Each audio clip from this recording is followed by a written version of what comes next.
Welcome to our Facebook Live. I'm Asha Tomlinson with CBC Marketplace, and we're actually doing a special edition of Marketplace tomorrow. We're kind of testing the Trump effect, all the divisiveness around that campaign, all of the rhetoric. We've learned in our investigation that hate speech in particular is up 600% online in the last year. So what we want to do with this Facebook Live is talk about how to address that online, how to, really confront, if you will, this hate speech along with the trolls and the racists that a lot of people come encounter with, including you two, particularly September. So we're introducing our guests. We have a panel here. Dr. Barbara Perry, a leading hate crime specialist and professor at the University of Ontario Institute of Technology. September Anderson is a cultural critic, a journalist, and very active on social media. I follow her on Twitter. You gotta follow her, seriously. It's entertaining. And I also like that you take a stand when it counts. So we're gonna talk about all of that, but first let's just get a little bit more about the two of you, find out more. So Barbara, tell me about the research that you've done and the report that you published on hate crimes here in Canada. Right, so my general area of interest and expertise is really around hate crime, quite broadly and quite generally, but in recent years I've really turned my attention to right-wing extremism in particular, which includes offline activities of white supremacists, white nationalists, but also a lot of the online activity that they're engaged in. And we're really seeing that, sort of in the lead up to the election in the US and subsequent to that, real ratcheting up of activity there. And I think visibility and sort of the vocal stance that adherents of right-wing ideologies are assuming now. So at the time we felt like voices in the wilderness because we really ignored this problem in Canada, I think.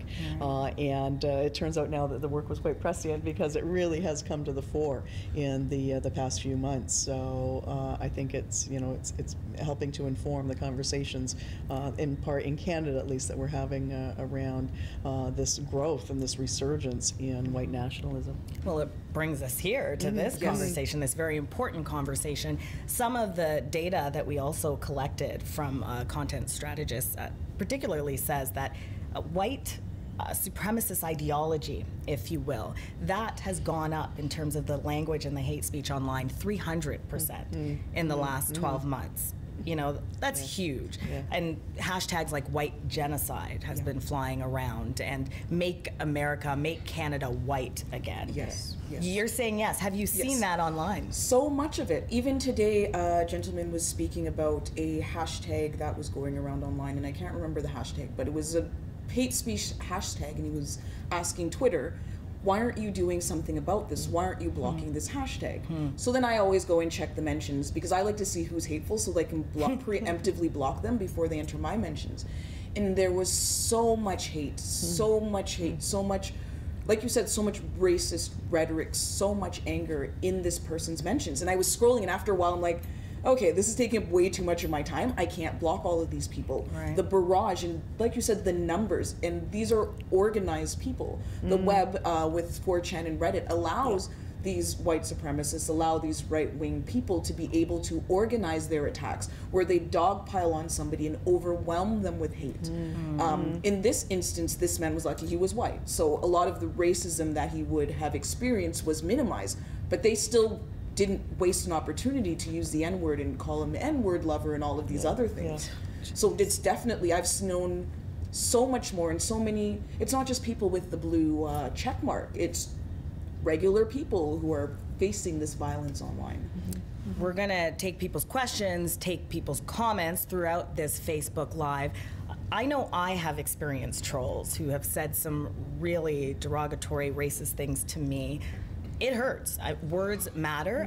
I've blocked them oftentimes. Sometimes I just ignore it. I've been called monkey, all kinds of awful things, and it gets to a point where it's so much you just have to either ignore, or I know you have a rule that we're going to talk about, the 2 tweet or 2 comment rule, and then it's done.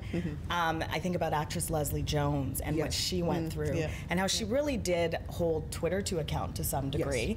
A lot of people did. They said, what are the company's responsibilities? They're trying, but there's only so much when it's piling up, as you say. But even in Leslie Jones's case, what we need to understand is these trolls is not just saying negative things online, which is still very much a horrible thing to do and to pay attention to. Right. But we're also noticing trolls doing the research and doxing people. So revealing people's personal information, whether it's their address or their phone number, and making these things public online. So the violence does go that far.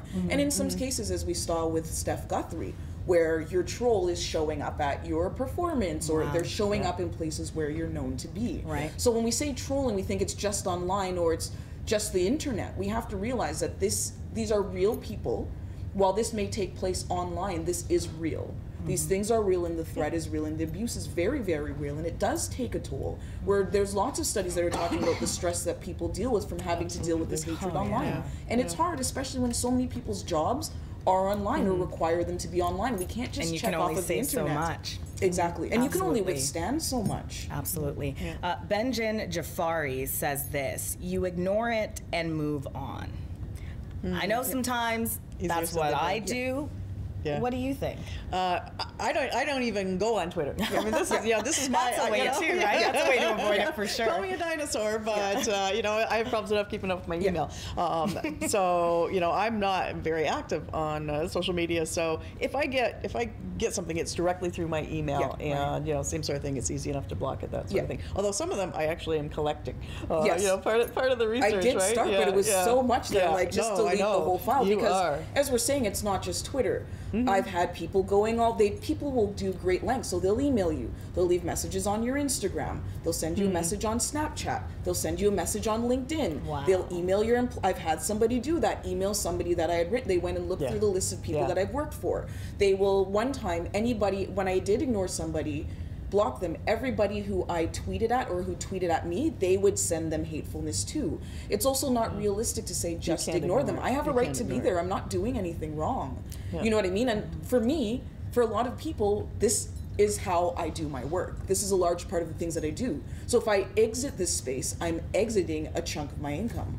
And as I said, I didn't do anything wrong. And many times I do ignore them. I just block. But it's still, I have to read the message before that I know that it's hateful enough to block. I've already ingested that. I want to dig into what is your common response with trolls. But first, let's get this comment from Carol Halitsky. I hope I'm pronouncing that right, Carol. But she says, I wish we could define racism. The right and the left perceive it as 2 different things. Now, we encountered this in our investigation, that some people do believe that it's all in the interpretation of hate speech and whether it actually is discriminatory, racist. You have deep research in this. I would imagine you have an educated opinion. Well, and I think one of the things that we're seeing now, right, is they attempt to make that distinction from the alt-right perspective between preserving one's culture and preserving one's race. So they're trying to sort of remove that that race piece out of it. So now, though, instead of talking about white nationalism, they're actually talking about European nationalism, which is for me even more problematic, because it does. If you're talking about Europe, you are talking about race. You are talking about culture. You are talking about religion, right, as well. You're talking about the roots heteronormativity. If we talk about the creation of this categorization of people. So hearkening it back to Europe, where we have Brexit taking place, we're seeing, that's the thing, is we're seeing throughout the West this kind of movement towards the right. So to tie it back to Europe is actually even worse. It's even more racist. But as you said, in terms of a definition of racism, I don't think there is any debate about what the definition of racism is. Racism isn't just prejudice or stereotype. Racism has that systemic power. So without that systemic power thing, that's where race. So you can't say, oh, well, it was racist towards white people. It doesn't work that way, because it's about that systemic power, and we exist in a white supremacist society in a sense where white people are in the position of power. So I don't think it's an issue of not knowing, there's not a clear definition of racism. I think it's an issue of people choosing to twist and manipulate. And if you'll see in the online sphere, a lot of these white supremacist organized trolls you a very specific dictionary definition of what racism is. So sometimes they'll often tweet you screen caps of that description, which is very vague. Yeah, I was going to say, what is that definition? And how does that contribute to? Yeah, it doesn't specify any racial group at all. So therefore, according to that definition, can be anything. But as people say, if you read the definition of carrot, does that mean you know everything about carrots?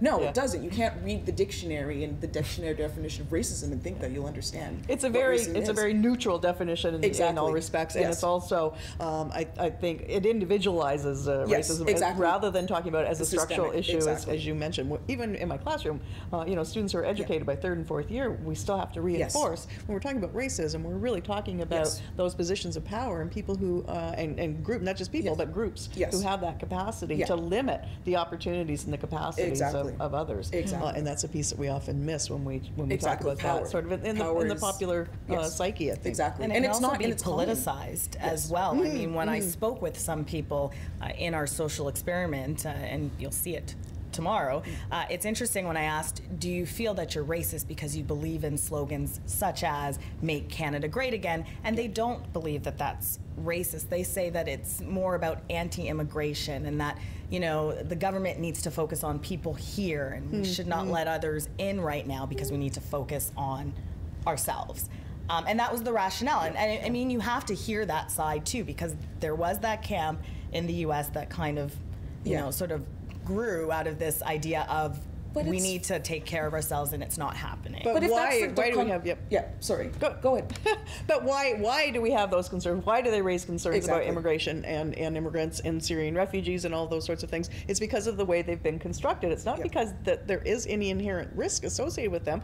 In fact, if you look at the data, there's actually a net revenue, a net increase in value associated with immigration. So they're buying sort of that political and that media media representation of what immigrants are and who they are. And that's the thing is when we say immigrant is a coded word. It means something very specific. Just like when you say ghetto. When people say ghetto, they mean black people, just a way to avoid it. When we say immigrant, we're talking about, it's always racialized people. We're not talking about the guy who's coming from Britain. We're not talking about the students who come from Ireland. We're not talking about this Australian person. We're talking specifically about these racialized people. And unfortunately, and that's the thing is when we talk about the Trump effect, like I was reading something and like we did Trump before there was Trump. I mean, we had Rob Ford as our mayor, who does a lot of blustering and rhetoric. And even when we talk about Stephen Harper and his barbaric practices hotline and the whole hijab thing, where we saw an increase in Islamophobic hate crimes during that period as a result. Remember, it was just all over happening. And a lot of Muslim women that I know were taking self-defense courses and traveling only in groups to avoid the violence, not just the words, but the violence that comes from these things. And even more so in Quebec, which really, I mean, that was one of the most visible manifestations, I think, of xenophobia and Islamophobia at the state level that we've seen here. So when we talk about immigrant is a very, very coded word. And even when we're talking about Make Canada Great Again, what Canada are we talking about? Because I'm sure we're not including the native people of this country into that conversation. Actually, tying that in right there.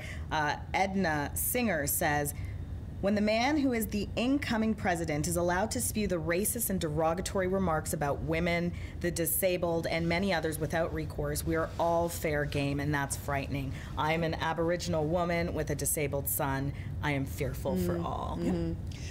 I don't think I've ever seen, and I remember the week after the election, I was in the U.S. for a conference, and I just tore my paper up because it was a panel on hate crime, and I said, we cannot have a conference panel without talking about Trump a week after, and that's what I talked about, because I have never seen, after an election, you often see, there's disillusionment, you might be sad, you might be angry that your person didn't win. I've never seen so much fear as I saw. The trans hotline was overwhelmed. They were asking for volunteers. So many suicide hotlines were overwhelmed. It wasn't merely just disillusion or I'm feeling really bummed. It was people who were afraid here and on the other side of the border. People are afraid, and even when we talk about getting rid of Obamacare, there are people who are going to die. That's not even being You know what I mean? I'm not being hyperbolic. People are going to die. And so this fear, when these people are saying make Canada great again, people are worried that they're going to lose their lives, and they have a very legitimate fear. So I'm going to dive in here. We are, this is our Facebook Live. I'm Asha Tomlinson with Marketplace. We are talking about hate speech online. Research has shown, based on our investigation, that it's gone up 600% in the last 12 months. It's known as the Trump effect. A lot of people are linking the divisiveness that has been all over the media and beyond. You know, it's been talked about. Is it here in Canada? We're realizing that, you know, we are seeing similarities. Michelle Arsenault says, I have removed people from my Facebook, because we're talking about how to sort of address the trolls online, right? I have removed people from my Facebook due to racist comments in the last year. I also was called a racist last week from another white woman after I shared a story on Facebook about the TV show Blackish, which I love, expressing how impressed I was with a recent episode they did that dealt with the reaction to the Trump win. I didn't see that episode. I heard it was brilliant. I haven't yet seen it either. Can you relate to what she's saying there? Well, apparently, if you talk about racism, that makes you a racist. So if you highlight that there is, according to the right, that's how they're defining it. Even saying, if you believe in racism means you believe in racism, which makes you a racist. So we're seeing a lot of these logical fallacies popping up, and a lot of twisting and manipulating, and it's gaslighting. Because then it starts you questioning, is this, you know what I mean? You're questioning, did I actually experience racism? Is this actually racism? It's a manipulative tool used to disarm and to derail conversation. But if someone calls you a racist, and I've seen a lot of Facebook status updates and saying, I'm gonna, you know, unfollow my friend after a discussion. I mean, it gets heated sometimes when you're in that forum. What do you do? How do you talk to someone that's a friend, that says something you don't necessarily agree with or find offensive, and then be a stranger? Can we sort of it's a very differentiate? Different conversation, isn't it? But it all depends, and you know what I mean? In that case, and it's case depending. It depends. Are they being outright brutally racist? Are they throwing racial slurs and all kinds of things all over the place? It may be best to remove them. However, if it's a conversation, some people are just misinformed. You know what I mean? And I hate to coddle behavior that is violent, because being racist is being violent. But I also think to the fact that, do I want this, what do I want out of this interaction? Do I want this person to not be violent? Am I commenting not for this person, but for the people who are watching, so that they can get educated, or so like they can feel defended? It depends on what you want. So I think the first thing is identify, what do you want out of this interaction? So if it's a friend, what do you do? If it's a friend, there's two things. You can call in too. You don't have to have the conversation on the wall. Because does anybody do that anymore? I'm being facetious, but no, but I mean literally. No, when I say call in, I don't mean coffee. You can go for a coffee. No, but when I say call in, I don't mean actually call them, but I mean do it privately rather than publicly. Because if somebody's defensive, you're not going to reach them. And then there's so much that becomes performative about the interaction, where it's not about what we're talking about, it's about what we're talking about, what other people are seeing. So sometimes it's best just call in. Send them a private message, text them, hey, you know, I saw this going on and blah, blah, blah, blah, blah. Or you can, if it's a friend. If it's a stranger, go in level-headed with facts, etc., etc. And like I said, like you mentioned, I have a 2-comment policy. I'll make a comment, you respond, I'll comment again, you respond, I do my last comment, then I turn off notifications and I hide the post. The whole conversation is gone. I'm only responding 2 times, that's it. Because then I know, well, you better make it good and get it in, because you're gonna have to get out this conversation, no matter how much you feel drawn in. And oftentimes we feel so drawn in, we get so emotionally invested. It's just not healthy for everybody. So you got to know when to fold them. Know when to back out. And I saw that amongst a lot of my friends and colleagues after the Trump election, in particular, the very next day, just getting themselves into this rabbit hole and having a hard time extracting themselves. So that's a really and then not a lot of that's fruitful conversations going on. Because it does deteriorate. It doesn't generally get better. That's the thing, and we're going to get into that. How far do you go? Yvonne Browning Coates says, ignoring has not worked. You have to embarrass and shame these people in the moment, white or black. I do have issues with shaming, because it can go a long way, and it can have some real consequences. I'm not sure. I mean, I think, how do you do it in a diplomatic way? It can be really counterproductive. Yes. But you know what? There are times where, and I don't know about shaming, I guess this term is not widely understood, clapping back. But that's in terms, like, I found not shaming, but clapping back or responding in kind. So that's like a quip or something. Exactly. Something really catchy, but that proves your point. That Exactly. gets to your Something point. really witty that proves your point. Right. That completely. Okay. You know that you're going in and you know I'm dropping this one sentence and this is going to end this conversation. Right. But that also with the mindset that I'm going to defend myself because I have a right to defend myself, but I'm also ending. It's basically, I'm going to do a mic drop. I'm going to say this one thing, then the conversation is over. And you know what I mean? There's value in that to empower the person who's being attacked. So while, you know what I mean, shaming people and blah, blah, blah, and it gets to be a whole thing and it's counterproductive, it depends. But there is sometimes people need to feel powerful again.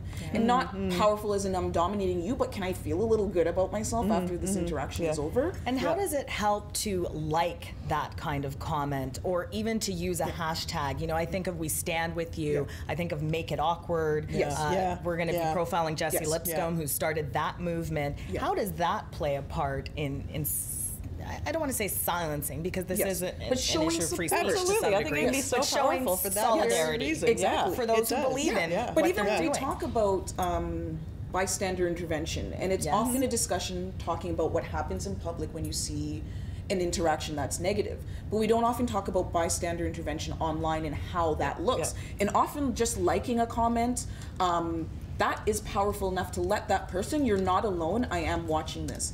Other things that you can do is screen cap whatever the conversation is, because sometimes what a lot of people do is they write these negative things and they delete them. They'll keep tweeting you negative things and then deleting them, and then you don't have what you need in order to report that person. And also mass reporting works as well. If a bunch of people report a negative tweet or a negative account, Twitter or Facebook or Instagram will go and remove that account, or they do an investigation, send that person a warning.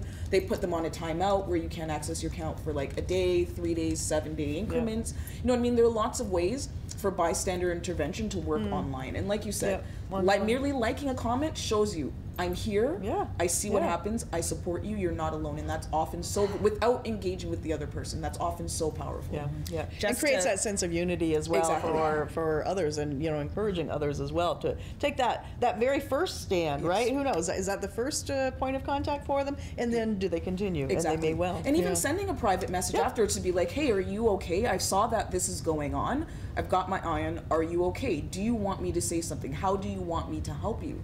There are little things that we can do. And like with the Make It Awkward, these situations don't feel good, and they're not supposed to. Seeing these things happen as an outsider, it's not a good feeling, and you're scared. Where not all of us are confrontational, you know what I mean? You think fight, flight, fright. Many of us are gonna, or fight, freeze, blah, blah, blah, whatever it is. Fight, flee. Fight, fright, flight, freeze. Yeah, it is freeze. Fight, freeze. Blah, blah, blah. Right. We got what you're we'll post it. Yes. But you know what I mean? So our interaction is, oh my God, I'm freezing, or I need to get out of the situation. Not many people respond with fight, but it doesn't always have to be a fight. A confrontation doesn't have to be confrontational. Sometimes it can be a dialogue. It can you know be what I a mean? very rational dialogue, Exactly. And I've had a convo where it was devolving, and then after it was like, you know what? As it's devolved, I'm like, you know what? Actually, I'm going to apologize because I shouldn't have called you blah, blah, blah, blah, blah. That's not fruitful. And the other person will, you know what? When I said this and this and this, that wasn't fruitful. And actually, now that I think of it, when you said this thing, this was actually right. I'm like, yeah, and you said this and this was actually right. And they're like, well, you know what? Okay. And it was so funny to see something where it's building up into, do I have to tell you about your mother? Yeah. Then it's going into, actually, you know what? You were right and I was right, and you were wrong and I was wrong. And you know what? Let's talk about this in a sensible way. So it can take come place. Back to that. Yeah. Sometimes it's just humility. Sometimes it takes that. Key. I do believe that. And realizing that and it's easy online to forget that the person that you're dealing with is a human being. Remember that always. This person is a human being. I think that's so key. That's so key. Yeah. Everyone has to have a voice. I'm just gonna dive in here to Marilyn Taylor's comment, and she says, the only racism I see is coming from the left. Trudeau has actually implied that Canadians who are concerned with his new aggressive immigration policy, or who wish not to have our norms replaced by foreign customs as racist, which of course is utterly absurd. The onus should be on newcomers to respect and endorse our country and our norms. That I did hear that on the streets when we conducted our social experiments last week. People were saying, you know what, Canada is great, and if you're going to live here in Canada, you need to acclimatize. You need to essentially, act like Canadians. We know MP Kelly Leach says immigrants should be screened for Canadian values. But these are Canadian values? But Question. inclusion is theoretically, a Canadian value. So, we're going to screen, which is a very intolerant approach, for tolerance, right? We're going to but we already aggressively screen immigrants, and it's so funny when I think about, and so many people who have moved to Toronto or blah blah blah, they're like, I love that when I go downtown, I can see this diversity. I love that I can access the diversity of food, this diversity of culture, unique. this blah, blah, blah, blah. Even when you think of the Parkdale neighbor in Toronto, which they call Little Lhasa because there's so many Tibetan immigrants, and it's gone through different waves because my parents, when they first came to Canada from Trinidad, they moved to Parkdale. So Parkdale's always been a neighborhood of various waves of immigrants. Right.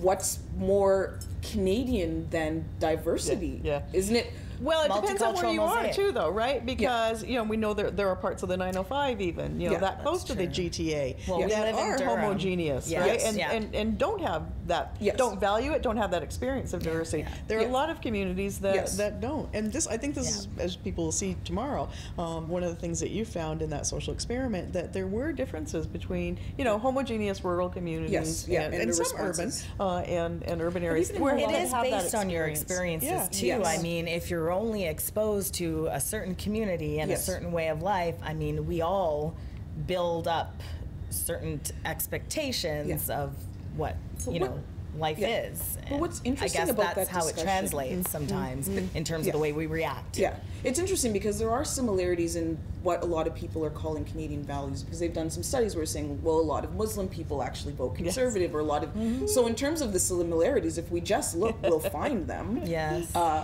For better or worse. Right. Yeah. Well, I mean, but how do we define them even? I don't know. What is Canadian? There are immigrants who voted for Trump. There were Hispanics who voted for Trump. There were Muslims who voted for Trump. Was it 20% of black men voted for Trump? Black Americans voted for Trump. Yes. So you're right. There are differences and similarities, and some people may not even know how similar we really are. Right.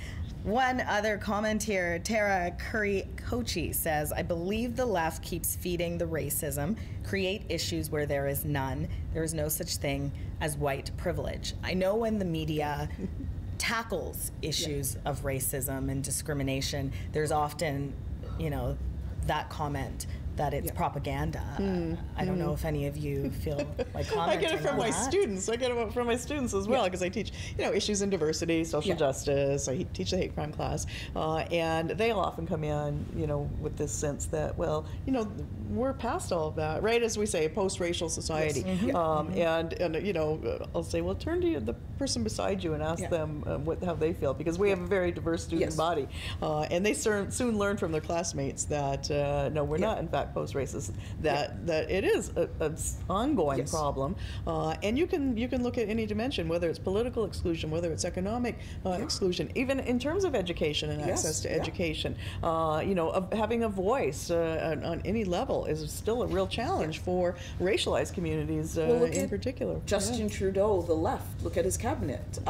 There's one black person. We just got him after the cabinet did a shuffle. We're looking even in Toronto City Council. He was in our piece last year, actually. There's one woman of color council on Toronto City Council, one of the most diverse cities in the world. So we look at so many different numbers, though we are seeing an overrepresentation of black and indigenous people throughout the criminal justice system, in dropout rates. So we are seeing the ways in which there are privileges. We have the numbers. One of the things that I do want to say is I totally get how hard it is to talk about your privilege. It's not easy because you feel like a bad person.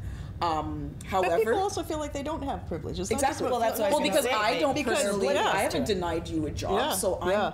And that's not what we're talking about. But it's also because it's what they're seeing is a loss. No, I wouldn't say complete loss, but there is a subtle loss of advantage, which they interpret as being disadvantaged, right? Yeah. But it's so interesting because, as we were speaking about earlier, we're talking about the wider society. It's not personal, we're talking about the systems, and we need to look at the ways in which We have privilege within the systems, and the way in which we contribute towards the marginalization of other people. We have to look at that. It's uncomfortable and it sucks, and you're gonna feel guilty and you may shed some white tears, but you're gonna have this conversation. And the thing that we need to look at is, if we don't have this conversation where we're having white supremacists storming from this side and a bunch of racialized people storming from this side, what is going to be left after the clash? We need to have this conversation. We need to have this conversation. More people need to talk. I guess in that framework, let's talk about, you mentioned if it's a friend that makes a comment that you find perhaps offensive, racist, etc. And you said you would DM them or maybe say, hey, let's have a coffee, let's talk. But what if it's a stranger?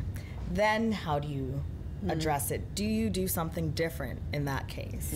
Well, I think is what you were talking about, right? Is sort of give them a little bit of rope, see how serious intent they are on hanging themselves. Exactly. And then sometimes they shut it down at that point. But us also, I mean, you can take it as an opportunity, because some are honestly, they really want to understand it, right? And so that's when you can take those opportunities to to share some of that knowledge, share some of that experience that you have as well. But for I mean, the trolls are not; they have no interest in being edified whatsoever. They just want to slam you. Is it even worth addressing a troll and clapping back as you use for the other viewers, right? Term. For the rest of the audience, it may be a short conversation, or an opportunity to teach. Where today, who even knows what it was about? This guy, basically he was trying to put forth the idea that the police should be allowed at Pride Toronto because black people are more homophobic than other people, and why do they? It's just a thing. And I RT'd his tweet with my comment. It wasn't for him, it was for the people who follow me, so that they can see this explanation and watch the deconstruction of this point. It wasn't for him. There wasn't anything that I was going to gain from that conversation, because that was a troll who was trying to derail a conversation. But when it's somebody who's just saying, somebody who's misinformed, but that's usually when I drop links. Here are some easy things that you can look to find, like, you know what I mean? I was talking to somebody about the idea of decarceration and moving away from policing, et cetera, and I said, here's a tweet thread with 5 things that we could do to decarcerate. Here is a list, and here are 2 names of people, specialists in this field, including Angela Davis, who you can look to. Sometimes I'll be like, here's a really great documentary that you can check out about this very topic. There's lots of great ones. Just to recap that, because that is, I've never heard that. That is a very smart tactic. So you essentially retweet with links, information, knowledge, really so that if they so choose, they can become informed more, better informed. And it also ends the conversation. I've given you all the information you need with all the answers that you need, so stop bothering me. But also, come back later after and then we can talk about that content. Yeah. But at least you do the work to educate yourself. But also it's for other people, because other people may be, wait, that word, decarceration, I've never heard that word. What does it mean? I'm going to go and look further. Oh, wait, blah, blah, blah, blah, blah. I'm going to go, Angela Davis? I never heard about her before. Let me go check out Free Angela Davis and other political prisoners. You know what I mean? It's informative as well. And I'm in a position of privilege, and I feel that you're in a position of privilege in which we generally get paid to think and teach. So therefore, you're deriving an income from another place. So I could drop a few links. It's not, you know what I mean? And I also feel like it's my responsibility as somebody who's also able to read a lot of these really complicated studies, and you know what I mean? A lot of these things are not easy to read at all. Not very accessible, are they? Why can't you just be concise? That sentence is way too long. But at least I can read it and then translate that for other people, and I feel that with my academic privilege and my professional privilege, that it's kind of my responsibility to teach. I'm Asha Tomlinson. This is our Facebook Live. I'm with CBC Marketplace, and we're talking about hate speech online, how to address it, and also how to have these really tough conversations around race and all the other social issues that sort of come up with that. We're asking for comments, so please, if there's any tips in terms of what you do when you see a comment that you don't necessarily like, please let us know, and we'll read them while we're talking to September and Dr. Barbara Perry. So Nick Gervais says, we would do well to separate American societal issues from Canadian issues. Labeling someone as a racist or a bigot seems to be done on a whim. It's lost all of its power. It's a shame to see racial supremacists given a mainstream voice and being held up as leaders of downtrodden racial groups in America. American campaign rhetoric from both sides has created a hornet's nest of non-issues across North America. I've heard that sentiment that Canada isn't as bad and we're making up issues. What is your thought of that? I mean, we started there, didn't we? We started. Yeah. We talked already about the fact that we have seen this very clearly in our own politics. Now, you know, I think the last federal election was probably the height of it, and we hadn't really seen. You know, in my memory, I have no recollection of an election like that. So, and I think that the powerful lesson, the positive lesson, if anything, was I think the election was a repudiation as well of that perspective, that we showed that we don't have the same stomach, if you will, that the U.S. has. Which is not at all to say that we don't also continue to have problems. You know, with Kelly Leach. Now O'Leary is officially in. Now that the French debate is over, O'Leary is officially in. Yeah. So that is just going to heighten this dialogue. I think he and Leach, I think, are really going to up the ante on that now. So I think we can't dismiss it. I think, you know, comparatively, I mean, we don't have a Trump quite yet, but I think it's to our disadvantage to dismiss it. To ignore that camp. And I know you say that there are camps who do feel, when we were speaking in our interview, who feel disenfranchised. Oh, absolutely. Who feel that they're being ignored. They're Tell me a little bit more about that. And they know that, and they're very. So they always get to those communities, always do. which is what happened in the Even States. during an enslavement, you find them tapping into those poor white people to kind of bring them onto my side to attack these people, because they exist in this middle. But just to answer his question about not as bad as the United States, what we need to realize is anti-blackness, racism, all of these things manifest differently depending on where the place is. So I wouldn't say better or worse, I would just say different. It's different in the States than it is in Britain, than it is here, than it is even in Jamaica, which is a predominantly black country, than it is in all of these places. But even in Canada, the Sons of Anarchy, I believe, who are outwardly Sons of Odin. Sons of Odin, who are actively which is a white Sons of Anarchy is the TV show. Yes. Just to be clear for people who don't know. Just to be clear for people who don't know, Sons of Odin is what? Oh, well, yes. Some people may not understand. They understand themselves as sort of almost like a community watch group that are trying to make our streets clean. They're mostly in urban areas and trying to keep the streets safe and disavow publicly that they're racist or violent or anything like that. But we have, you know, they've since taken down a number of their earlier posts that were very racist, and their costume is very much like neo-Nazi costume. There have been incidents of violence, especially out west. So I think you can't separate them from, I think, the broader right-wing extremist hordes, if you will. Just thinking of a hopeful campaign dealing with social media and online. There, you mentioned the West, and I think of the poster that went up that said "F turbans" on a campus, and then they turned it into a campaign of funk turbans, and they had turban wrapping parties. And to me, that that's just so hopeful to see that you can turn that instance of hate into a show of solidarity and a learning. Absolutely, and it can be more appealing because it's not just election blah blah. No, it's engaging people. It's doing it through humor and fun and engagement. That's key. I have a couple of comments here from some Facebook friends. Katrina Sinclair says, I am white. If I hear anyone being racist, I would speak up. Not afraid at all.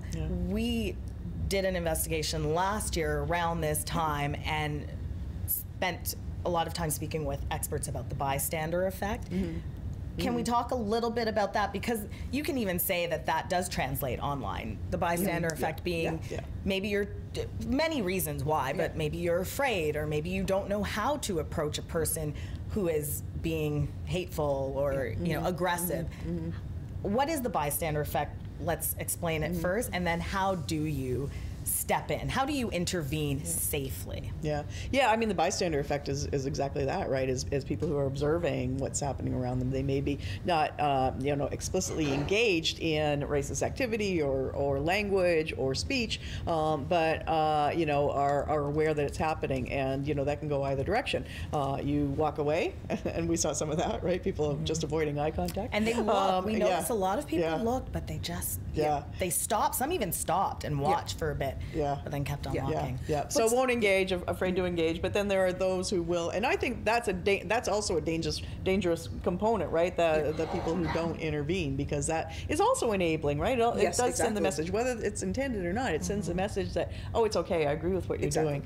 So you know, but what we like to see, right, of course, is people intervening, and in fact I have exercises for my students in the issues and diversity social justice classes, where I ask them, you know, at the dinner table with your roommates, with your family, if someone tells that inevitable racist joke or homophobic joke, whatever the case may be, call them on it, challenge them, and how does that, tell me how that works out for you. And it's really uncomfortable for people the first time, the second time, third time it's a little easier, right? So and that's the things that takes practice makes perfect. The more you do it, the more comfortable you be. And even Jesse Lipscomb, I was going to say, he says bring humor into it. Exactly. Make a little joke. Be like, oh, I'm glad you thought that joke was funny, but it's not. And just make it a little uncomfortable, but then you move on. And perhaps you have a conversation, because ideally that would be what you do next. But oftentimes, just the fact that you've let the person who's the target or whatever's know, hey, it's not really okay. Oftentimes that's enough, because now I'm embarrassed. I thought I was belittling somebody else, but now the tables have turned on me. I don't really like this, so I'm going to pipe down, and maybe I won't do this in public again. Maybe I'll realize that, you know what I mean? I know my audience, and this is not the audience for this, and I need to not do this here. It's also, you were starting to say, it's also a very powerful message to the person who's being targeted, or the community, or whatever it might be, right? Because it shows that there are allies. You know, there are people who will stand by them, and not. When I do training, I'm with PFLAG, and I do a lot of education around LGBTQ issues, and we talk about allies, parents, friends, and families of lesbians and gays. And so we talk about allies, and you know, I grab a volunteer and I say, sometimes I stand in front of you because sometimes you do need protection, right? That you can't defend yourself. You don't have a voice for whatever reason. It's been taken away from you. Sometimes I will stand beside you so that we're in this together and we're working, you know, collectively and in solidarity towards our goals. But the best of all possible worlds is I'm standing behind you. You have a voice, and you can speak for yourselves. But you need to know I've got your back if you need me. And I think that's, you know, by stepping in. That's really a way of showing that. But it's often so great because you feel in that moment, like I was thinking from personal experience, in that moment you feel absolutely alone, and like any kind of violent thing can happen to you. So just knowing that, okay, there's at least one person that makes you feel so much more emboldened, so much less alone. You know what I mean? So much less victimized. Now, no, actually, I'm shoulder to shoulder with this person. So, you know what I mean? You're better able to take that on. And oftentimes, sometimes it doesn't even have to be confronting the person who's doing the violence. Sometimes, hey, are you okay? Like this, absolutely. This is about you. We're not even. You've turned your back on the perpetrator, right? Whatever. This isn't important. Are you okay? I have a comment from Camille Broder. I find it hard to stay nice and sweet when dealing with people who I call friends who say positive things about racist messages and politicians coming from the States. And when you speak in general terms, many white people take it personally. How can I deal with this? And that's where self-care comes in. You know what I mean? Know your limits. Because if you get eaten up by this, then you're not going to live to liberation. So you really have to practice self-care and trust. Ask anybody who knows me online. You know what I mean? I go deep and I've learned to pull back. You've got to learn which battles are worth fighting for and which aren't. And even with friends, you also sometimes have to learn, well, guess what? Maybe you're not my friend, and maybe this relationship needs to not continue. If I tell you that, you know what? I really don't like when you do this. It makes me feel really uncomfortable. It makes me kind of feel attacked. You know what I mean? It feels like you're attacking me for my race. I'm going to need you to stop. If they're not going to stop, then maybe, just maybe, they're not your friends. You can also just unfollow them on Facebook, therefore you don't see any of their posts, and you know what I mean? That's a less direct way. But I know it's hard because some people aren't going to change and some people do. And you know what? I've had people who've unfollowed me and 2 years later, they've come back again and we're like, actually, that thing that you said that pissed me off so much. I didn't want to have anything to do with you. Yeah, maybe you were right. So everybody's learning is different. Some of us, you know what I mean? I wasn't where I was. Even when I see those old Facebook posts, I was not at this position. It's basically, so progress is a slow process. Learn what you're going to take and what, you know, set your limits. Sometimes you're going to have to cut people out. Carol has written back, and I guess she feels, not to read verbatim, but that she's trying to learn something here, but she feels that a lot of it is one-sided in terms of, I guess, perspective. How do you engage in a conversation when you do have such different views? Do you agree to disagree? Well, I think you start with questions. It's not, sort of attacks. It's not you need to listen to this. But just start with questions. And where does that come from? Why is that your sense of the issue? It is that how you understand this problem? Because I think finding where those foundations are really important. Was it because I just read it on online somewhere, so I know it's true. So you need to find the source so you can help to deconstruct it if necessary, right? So having a conversation that starts with questions, I think, is really important, because then you're not starting with accusations or exactly. The presumption that they're being racist. If this is something, again, I talk to my students about this all the time. If we're socialized in a culture that is, as you say, right, white supremacists, we still are racist and homophobic. Sorry, folks, but we really are. And so when we're raised in that context, of course, these are the values we bring to a conversation. Of course, these are values we bring to understanding a particular incident or phenomenon or trend. But how do you evolve out of your own perspective and opinions? How do you get past what you believe is the right perspective? You listen. And you learn toward that, common ground. You listen, you self-educate, you read the links that are being shared. So many of the viewpoints that I once held so dear, I've completely left to the wayside. You know what I mean? I won't even get into the harmful things that I wholeheartedly believed and held dear to myself. And that's the thing, you know what I mean? And I don't mean to soften it, which, as you know, online, I'm not a soft person. I don't mean to soften. We're all learning here, folks. We are all, and like you said, we grew up in a racist, sexist, ableist, homophobic, classist, all of these things society. We are all learning and unlearning, and when just make sure you're replacing what you're unlearning with something learning. We're all in this, and I wish, you know what I mean? I understand how it feels to have your core beliefs being attacked. You get really defensive. Yes. And what I always say to people, are you feeling uncomfortable? Good, because after the discomfort is where the learning begins. Camille has a story, and it's actually a very personal one. I'm going to share it. Camille Broder. I was called the N-word by a coworker and reported it. I was told by HR she was just joking and I should accept her apology. I was let go. My position was being phased out a month later. A month after that, I was replaced by a white guy. Perfectly acceptable, she says, to this Canadian company. So we just want to say we hear your story, and thank you so much for sharing. Yes, thank you.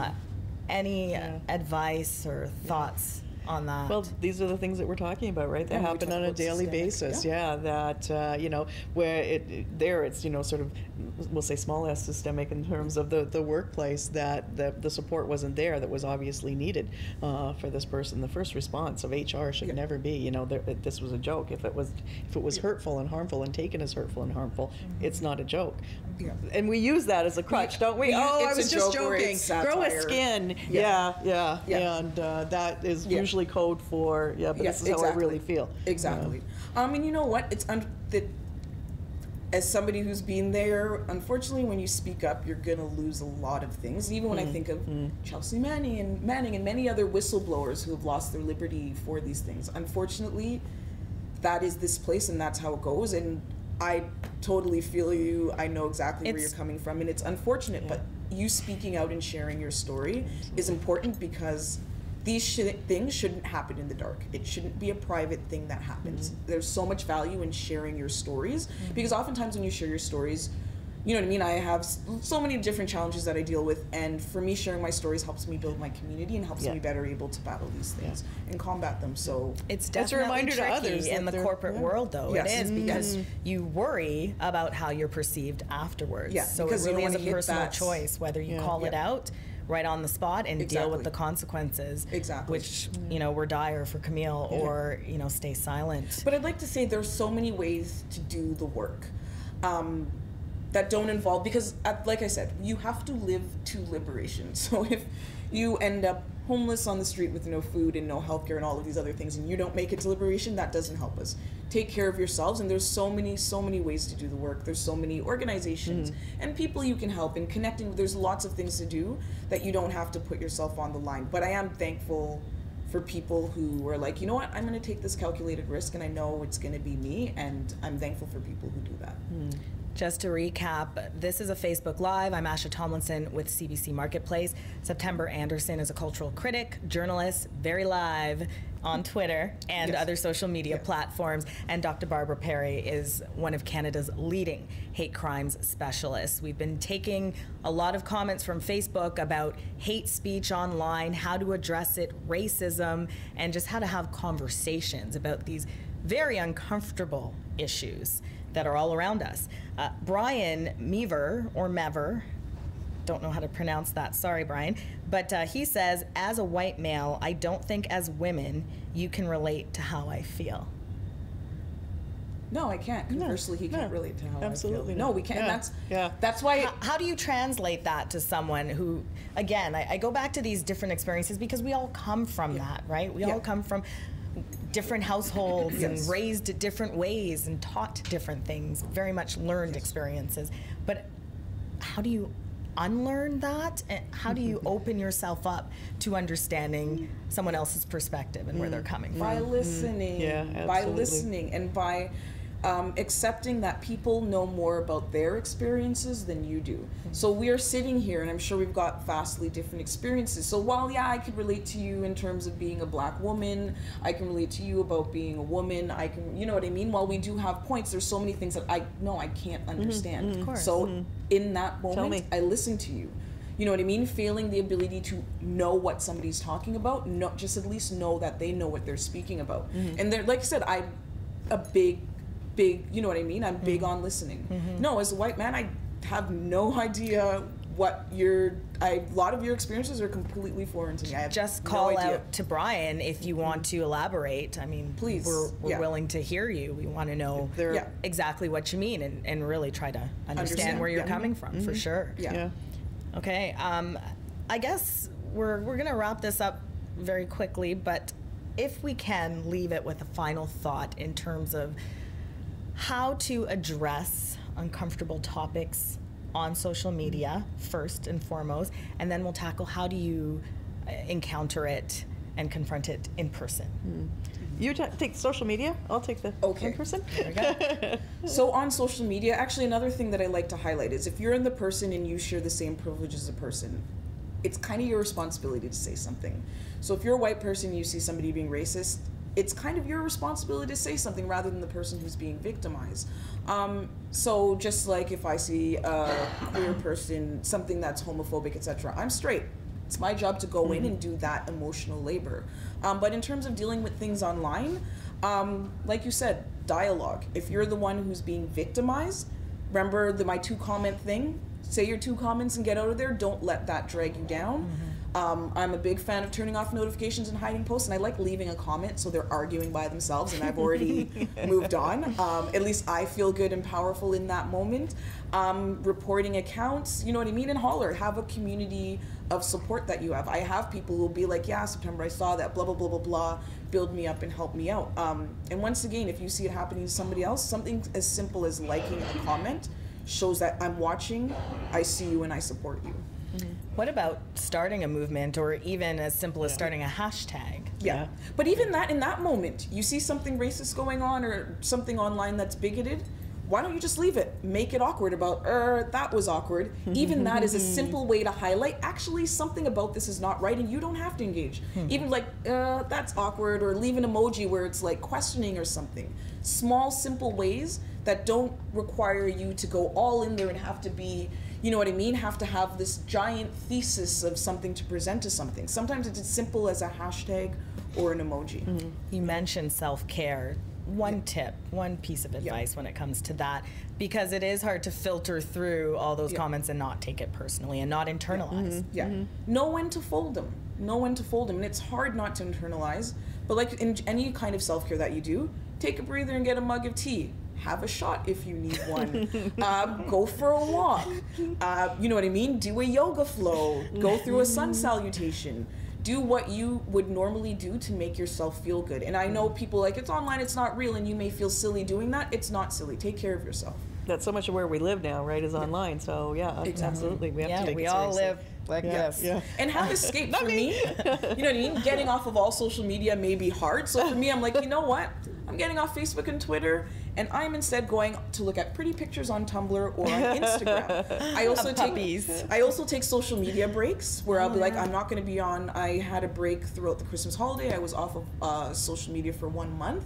Wow. Sometimes it's just a week. Sometimes it's too much. No, I cannot deal with this right now. I feel like I'm imploding. Like I felt like I was in a self-destructive Kanye West moment with just being so, you know what I mean, experiencing such big emotions where I'm like, nope, I'm going to take a week off and I'm going to hang out with my friends and bake and do crosswords, and that's what it's going to be.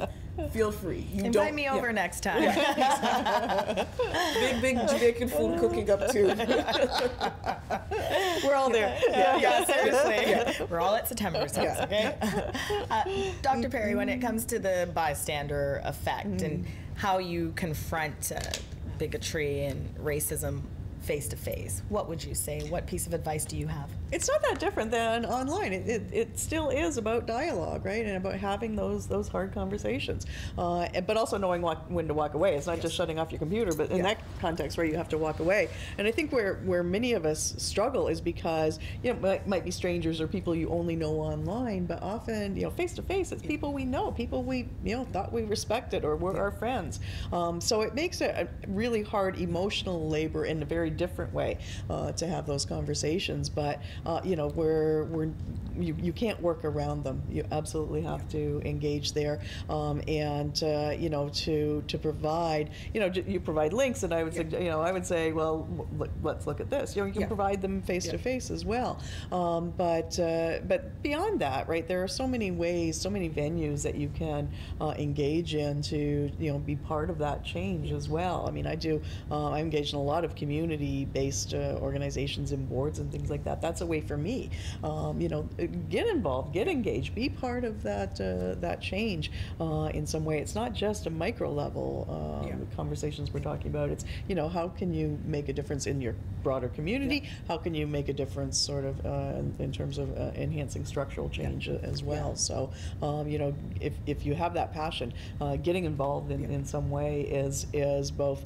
productive and you know, and valuable, but it's also that's a form of self-care. I mean, it's such a glowing feeling you get from it. At my kids' school, a number of us parents got together and we formed the Anti-Racism and Equity Committee. And it's not like right now we're doing a book audit of all the books in the library just to make sure that all of the books in the library in the classrooms, to make sure that they're all representative.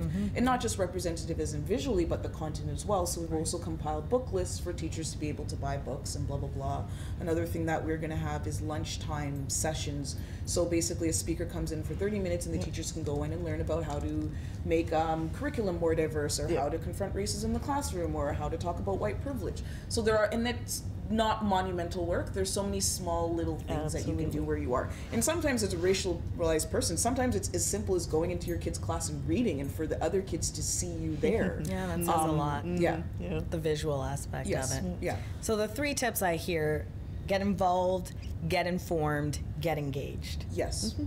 Yes. I think that wraps it up. Okay. Thank you so much for sharing your perspectives and your insight. It was good fun. Yes, Thank you. I hope you enjoyed it. Opportunity. I did. I'm Asha Tomlinson with CBC Marketplace. This is a wrap of our Facebook Live where we were talking about hate speech online, how to deal with it, how to have these really uncomfortable conversations around race and social issues. We will have a special edition of Marketplace on the Trump effect, as it's called, tomorrow at 8, so please tune in for that. You can also find us on YouTube. You can see our last year's special edition called Are We Racist? Thanks so much. Thanks for all your comments. See you soon.